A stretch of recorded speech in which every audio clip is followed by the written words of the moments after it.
You know, it won't be wrong to say that many of the viruses making headlines seem to have started their journey from China. Sure, we all know about COVID-19, but the H5N1 bird flu also started from China. It was first identified back in '96 in southern China. In start, this virus has been mainly a bird problem until now. H5N1 is shaking things up by jumping over to dairy cattle. This isn't just odd, it's seriously concerning because it hints at a new kind of health threat. Typically, H5N1 can make humans pretty sick, ranging from a sniffle to severe respiratory issues, and sometimes it can be fatal. Now that cows are in the picture, we've got a whole new set of puzzles to solve. How are these cows getting sick from a bird virus? Is it spreading among cows? Or could farm activities be accidentally helping it along? And here's a biggie. Should we be worried about the milk we're drinking? In this video, we're unpacking all this. We're looking into why this bird flu might now be a bigger deal than COVID-19, especially with findings that 1 in 5 dairy samples are coming up positive for H5N1. Are cows spreading this virus like we pass around the common flu? Scientists are on it, trying to figure that out. The U.S. Department of Agriculture has found that when they test the respiratory tracts of these infected cows, not many come back positive. And even when they do find the virus, there isn't a whole lot of it there. So what's really driving this infection among cows? One thing seems pretty clear. A lot of the spread is happening right in the milking parlors. H5N1 is mainly targeting the mammary glands in dairy cows. And we're talking a significant amount of virus in the udders of infected cows, which can quickly turn a single infected cow into a whole herd problem. Imagine this. A cow with the virus gets milked, and a few drops of milk left on the milking equipment could contaminate the next cow that uses it.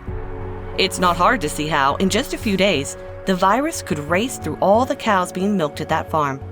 The biggest milk producers, who spend the most time hooked up to milking machines, are getting hit the hardest.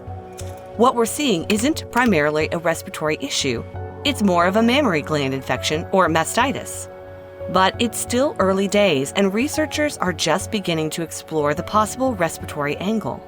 And here's another concern. H5N1 is notorious for adapting. And now it's got a huge playground in cattle to potentially become a more effective respiratory pathogen, which could spell trouble if it decides to jump back to humans. Now, when are infected cows most contagious?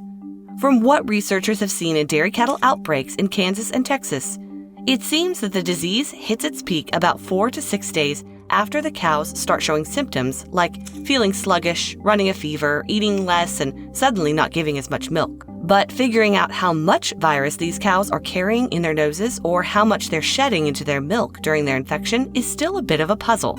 And here's another twist. Can cows be infected and not show any signs? Despite rules saying farmers should toss out milk from sick cows, tests on pasteurized milk sold in stores have found quite a few samples with H5N1 RNA. This could mean bits of the virus are getting into the milk. There's a lot to unpack here. Be sure to watch the video till the end. Alright, so the next important issue is what makes milking parlors a hotspot for transmitting the H5N1 virus. Picture this. Milking parlors are usually enclosed spaces with rows of stalls where cows are brought in 2 or 3 times a day for milking. It's not the calf that gets the milk flowing here, but a farm worker who preps the cows. They clean each cow's teats, dip them in disinfectant to fend off bacteria, and hook them up to a milking unit or claw that has liners fitting snugly around each teat. Each cow spends about 6 to 9 minutes in this setup, and then it's treated again with disinfectant before the next cow steps in.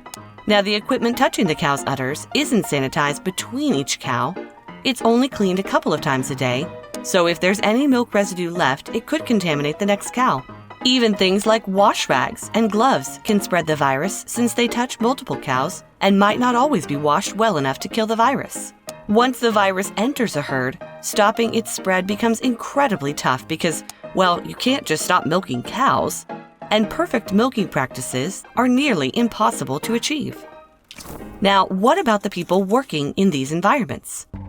There's been at least one case of a farm worker in Texas catching an eye infection from the virus. Researchers are now setting up air monitors in these parlors to see how much of the virus is floating around. aiming to understand just how airborne it might get during and after milking. So, with all the exposure to H5N1 on dairy farms, you might wonder why there's only been one confirmed human infection. Well, it turns out that many farmers have been hesitant to get their cows and even their farm workers tested. When it comes to spotting the signs of infection, it's not always straightforward. Dairy farm workers might just show mild symptoms like conjunctivitis, which can make it harder to pinpoint if it's really H5N1 or just a common eye irritation.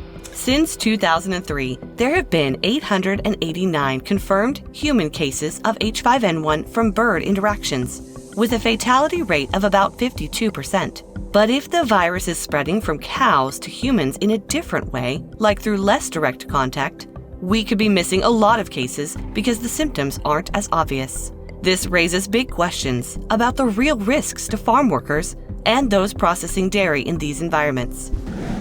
Alright friends, that was everything you need to know about the H5N1 bird flu and its unexpected jump from birds to dairy cattle. It's clear that this virus isn't just about birds anymore. It's a broader health issue that could affect us in ways we're just starting to understand. Thank you very much for taking the time to watch this video. If you found this video informative and want to keep up with more updates like this, don't forget to hit the subscribe button and turn on notifications. Your support means a lot to us and helps us keep bringing you content that matters. Thanks again for watching, and we'll see you in the next video.